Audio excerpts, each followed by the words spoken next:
Hi hello welcome to Kiran TV news. Pawan Kalyan గారి దగ్గర PS Suresh అని ఒక అతను ఉన్నారట. ఆయన కొన్ని భూ కబ్జాలకు పాల్పడుతున్నట్టుగా సాక్షిలో వస్తున్నటువంటి కథనాలకి ఎవరు బాధ్యులు, దీన్ని వెనుకున్నటువంటి ఆ సురేష్ ఎవరు, ఇది తెలుసుకునే ప్రయత్నం చేద్దాం. మనతో పాటు సీనియర్ జర్నలిస్ట్ కిరణ్ గారు అందుబాటులో ఉన్నారు. ఆయన అడిగి తెలుసుకుందాం. సార్ నమస్తే. హాయ్ హరీష్, నమస్తే. మనకి రీసెంట్గా 2 రోజుల నుంచి కూడా అంటే సైట్ చేయాలన్నా టాపిక్స్ వేరే ఇష్యూస్ని సైట్ చేయాలన్నా ఇంకోటనే తెలియదు, కానీ పవన్ కళ్యాణ్ గారికి సంబంధించి ఆయన శాఖలో ఒక సురేష్ అనే వ్యక్తి భూ కబ్జాలకు పాల్పడుతున్నాడు అనే వార్తలు చాలా ఎక్కువగా వస్తుంది. అసలు ఎవరా సురేష్? అంటే పవన్ కళ్యాణ్ గారి శాఖల్లో వాస్తవానికి పవన్ కళ్యాణ్ గారి ఆఫీసు జోక్యం చేసుకోవటం అంటే అది అసాధ్యమైన అంశం. సో అంత అవకాశం కానీ అంత చొరవ కానీ ఎవరికి ఉండదు. పవన్ కళ్యాణ్ గారు చెబితే చేసే పనులే తప్ప పవన్ కళ్యాణ్ గారు చెప్పని అంశాల్లో ఇలాంటి పెద్ద పెద్ద వ్యవహారాల్లో జోక్యం చేసుకునేంత పెద్ద మనుషులు అక్కడ పవన్ కళ్యాణ్ గారి ఆఫీసులో లేరు. దానికి సంబంధించి పవన్ కళ్యాణ్ గారి ఆఫీసే క్లారిటీ సురేష్ అనే వాళ్ళు ఎవరు లేరు అనేది.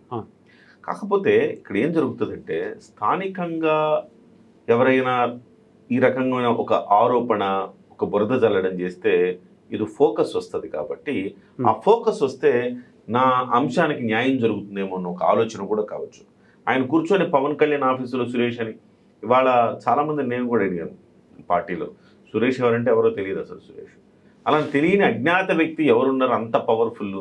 అసలు ఆఫీస్ పేరులో కూడా ఎవరు లేరట. ఆఫీస్ స్టాఫ్ పేరులో కూడా సురేష్ అని ఎవరు లేరు.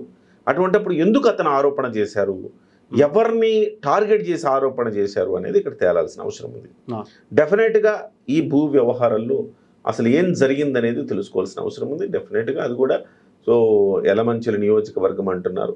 ఆ యలమంచిలి నియోజకవర్గంలో అక్కడున్న స్థానిక MLA, Janasena party MLA, Janasena party MLA మీద కూడా సాక్షి పత్రిక, సాక్షి టీవీలో కథనాలు వేస్తూ ఉంది. ఆ ఎమ్మెల్యే సాక్షాత్తు జోక్యం చేసుకున్నాడు ఈ భూ వ్యవహారంలో. ఒకవైపు పవన్ కళ్యాణ్ గారు భూ వ్యవహారాల్లో ఎమ్మెల్యేలు జోక్యం చేసుకోకూడదు అని చెప్పేసి బహిరంగంగా క్యాబినెట్లో చెప్పిన తర్వాత కూడా అక్కడ ఒక ఎమ్మెల్యే జోక్యం చేసుకున్నాడు అని చెప్పే ప్రయత్నం చేస్తూ ఉన్నారు. అంటే ఇక్కడ ఒక అంశం, పవన్ కళ్యాణ్ గారు సచ్చీలుడుగా ఉంటే 100%, అందులో వాళ్ళ పార్టీలో వాళ్ళు 99% సచ్చీలుడుగానే ఉండేదానికి అవకాశం ఉంది. ఆ 1% ఎక్కడో తేడా రావచ్చు. 1%, 2%, 3% తేడా రావచ్చు. సో అందరూ అన్ని వేళలా పవన్ కళ్యాణ్ గారిని ఫాలో అవ్వాలని లేదు కదా. కానీ ఇక్కడ ఉన్న 21 మంది ఎమ్మెల్యేలు, యలమంచిలి ఎమ్మెల్యే ఆయన సుందర విజయ్ కుమార్తో సహా అందరూ కూడా పవన్ కళ్యాణ్ బాటలోనే మంచిగానే ప్రయత్నం చేస్తున్నారు, మంచిగానే ఉంటున్నారని మనం అనుకోవచ్చు. ఎందుకంటే ఏదైనా తేడా పాడా వస్తే పవన్ కళ్యాణ్ గారు ఇతర పార్టీ అధినేతల్లాగా చూస్తూ ఊరుకోరు అన్న ఒక భయం వాళ్ళందరిలో ఉంది. కాకపోతే ఈ ఆరోపణలు నిగ్గు తేల్చాల్సిన అవసరం ఉంది. ఎందుకంటే ఆ ఎమ్మెల్యే కూడా వాస్తవాలు ఏంటో బయటకు వచ్చి చెబితే తప్ప మనకు తెలియదు. ఒక వెర్షనే మనం వింటున్నాం. ఎమ్మెల్యే మీద ఆరోపణ వచ్చింది, సాక్షి సాక్షాత్తు కథనం వేసిందంటే ఎమ్మెల్యే బయటకు వచ్చి అసలు ఏంటి, వాట్ ఈజ్ వాట్ అని చెప్పాల్సిన అవసరం. కాకపోతే హోల్ అండ్ సోల్గా మనకు అర్థమవుతున్నది ఏంటంటే పెద్దిరెడ్డి రామచంద్రారెడ్డి వ్యవహారం మొత్తం అదే మీడియాలో నలుగుతా ఉంది. ఈ నేపథ్యంలో పవన్ కళ్యాణ్ గారి మీద ఏదో ఒక రకంగా బురద చల్లాలి. నీకు తెలిసినా, నీకు వేలు విడిచినా, నిన్నెప్పుడో కలిసినా, నీతో ఫోటో దిగినా, లేకపోతే నిన్నెప్పుడో 10 ఏళ్ల క్రితం నీతో ప్రయాణం చేశాడు ఆయన పలానా తప్పు చేశాడు, చూసావా పవన్ కళ్యాణ్ తప్పు చేశాడు అని చెప్పాలని ఒక ప్రయత్నం అయితే సహజంగా వాళ్ళ నుంచి వచ్చేది. పవన్ కళ్యాణ్ గారిని ఏమీ చేయలేక, ఆయన అవినీతో లేకపోతే ఇంకోటో ఏమీ చెప్పలేక ఆయన ఎంతసేపటికి పెళ్ళిళ్ళు అని చెప్పేసి ఆయన ఎంత గేలు చేశారు, ఎంత ఇబ్బంది పెట్టారు మనం చూసాం. ఎన్నికల ముందు ప్రజలు అవన్నీ కూడా కొట్టిపారేసి 100% విజయాన్ని ఆయన కట్టబెట్టారు. ఇవాళ కూడా పవన్ కళ్యాణ్ గారు దూకుడుగా వ్యవహరిస్తున్నారు, ఎర్రచంద్రం మీద దూకుడుగా వ్యవహరిస్తున్నారు, లేకపోతే పెద్దిరెడ్డి రామచంద్రారెడ్డి మీద దూకుడుగా వ్యవహరిస్తున్నారు. నేను చూశాను కొన్ని పోస్టులు జగన్మోహన్ రెడ్డి గారి పేజెస్లో, నువ్వు ఎవరితో పెట్టుకుంటున్నావో తెలుసా, 2029 వస్తుంది, మళ్ళీ నిన్ను మోకాళ్ళ మీద కూర్చోబెడతాం అని చెప్పేసి అంటారు. అంటే మీ ఇష్టానుసారం మీరు భూ కబ్జాలకు పాల్పడతారు, ఎర్రచందనం దొంగల్ని మీరు విదేశాలకి అమ్మేసుకుంటారు, పుష్పాలలాగా తయారవుతారంతా. కానీ ప్రశ్నించకూడదు. ప్రశ్నించే మగాడు ఇప్పటి వరకు లేడు అని వాళ్ళ ఉద్దేశం.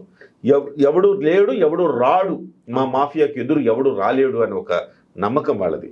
ఇలాగ ఒకళ్ళు వచ్చిన తర్వాత వాళ్ళని ఏ రూపంలో అయినా, ఇదొక్కటే ఇదొక కేవలం ఇదొక టీజర్ మాత్రమే హరీష్. పవన్ కళ్యాణ్ గారు ట్రైలర్ ఉంది అంటే పవన్ కళ్యాణ్ గారి మీద చేసే కుట్రల గురించి చెప్తున్నా నేను. పవన్ కళ్యాణ్ గారు ఎవరితో ఎదురెళ్ళారు, మాఫియాతో ఢీకొంటున్నారు. మాఫియాతో ఢీకుంటున్నప్పుడు మాఫియా ఏం చేయగలదు ఇప్పుడు మనం చూడబోతున్నాం. మాఫియా ఇవాళ ఒక టీజర్ మాత్రమే వదిలింది. ఎవరినో ఒక అనామకుడిని కూర్చోబెట్టి వాడి మీద వాడు పవన్ కళ్యాణ్ గారి మీదో లేకపోతే ఆయన శాఖల మీద ఆయన ఆఫీస్ మీద ఆరోపణలు చేయడం అంటే ఖచ్చితంగా ఇది ఒక టీజర్ మాత్రమే అనుకోవాలి. రాబోయే రోజుల్లో ట్రైలర్ ఉంటుంది, సినిమా ఉంటుంది, అన్నీ ఉంటాయి. అన్నింటిని ఎదుర్కోవడానికి పవన్ కళ్యాణ్ సిద్ధంగా ఉన్నాడు.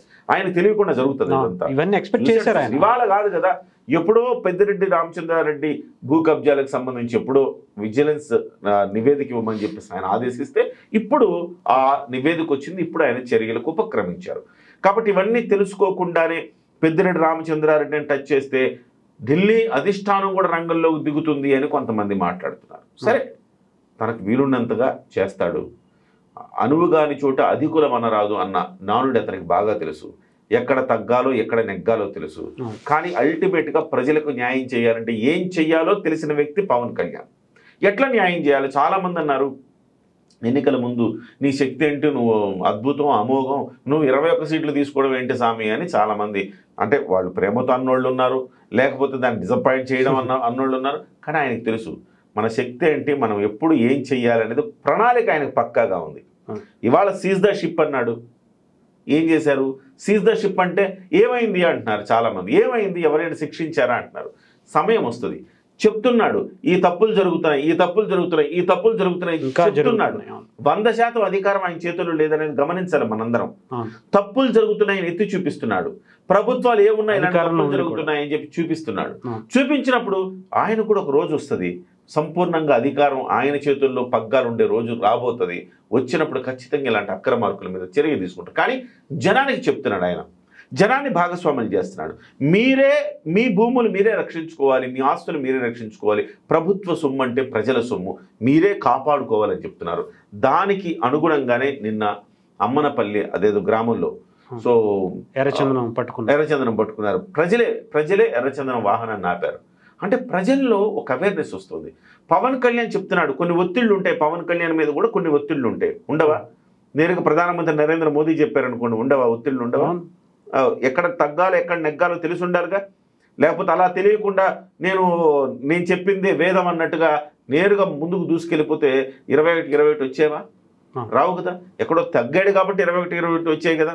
భవిష్యత్తులో కూడా ఒత్తిళ్లు రాకుండా ఉండవు, ఖచ్చితంగా వస్తాయి. కానీ పవన్ కళ్యాణ్ నిజాయితీ నిరూపించుకునే రోజు కూడా వస్తుంది. సో ఇవాళ చాలామంది అంటున్నారు పెద్దిరెడ్డి రామచంద్రారెడ్డి అధిష్టానం మిథున్ రెడ్డికి ఉన్న విలువ పవన్ కళ్యాణ్కి లేదు, మిథున్ రెడ్డిని మా ఐక్యరాజ్య సమితికి పంపించాడు నరేంద్ర మోదీ, మరి ఆ ఫ్యామిలీతో పెట్టుకుంటే నరేంద్ర మోదీ ఊరుకుంటారా అంటున్నారు. సో ఊరుకున్నా ఊరుకోకపోయినా పవన్ కళ్యాణ్ ఇక్కడ వీడు అక్రమార్కుడు, వీడు ప్రభుత్వ భూమిని కబ్జా చేశాడు అని చెప్పి ప్రజల ముందు ప్రజా దర్బార్లో పెట్టాడు. ప్రజలు నిర్ణయం తీసుకోవాలా. రేపు పొద్దున పెద్దిరెడ్డి రామచంద్రారెడ్డిని గెలిపించాలో లేదో ప్రజలు నిర్ణయం తీసుకోవాలా. అతనున్న పార్టీని గెలిపించాలో లేదో ప్రజలు నిర్ణయం తీసుకోవాలా. ఏమున్నా కానీ ఫేర్గా చేస్తున్నాడు. ₹1 అవినీతి మకిలి అంటకుండా చేస్తున్నాడు. సో తన చుట్టూ ఉన్నోళ్ళు ఎంతమంది ఎలా చేసినా తను మాత్రం తామరాకు మీద నీటి బొట్టులాగా వ్యవహరిస్తున్నారు, అవినీతి మకిలి అంటకుండా. ఈ అంశాన్ని ప్రజలు బాగా అబ్జర్వ్ చేస్తూ ఉన్నారు. సో అటువంటిప్పుడు పవన్ కళ్యాణ్ మీద ఇలాంటి చిన్న చిన్న ఆరోపణలు వస్తాయి. చిన్నదే కాదు, పెద్ద ఆరోపణలు కూడా వస్తాయి. కొన్ని వేల కోట్ల మాఫియాని ఢీకొంటున్నప్పుడు ఇలాంటివి రాకుండా ఎలా ఉంటాయి హరీష్? డెఫినెట్గా ఇవన్నీ కూడా మనం ప్రజలకు తెలియచెప్పాల్సిన అవసరం ఉంది. పవన్ కళ్యాణ్ గారి మీద జరిగే ప్రతి కుట్రని ఎత్తి చూపడానికి మనం సిద్ధంగా ఉండాలి. మన బాధ్యతది, ఆయన బాధ్యతది, ప్రజల బాధ్యత. Right. Thank you so much.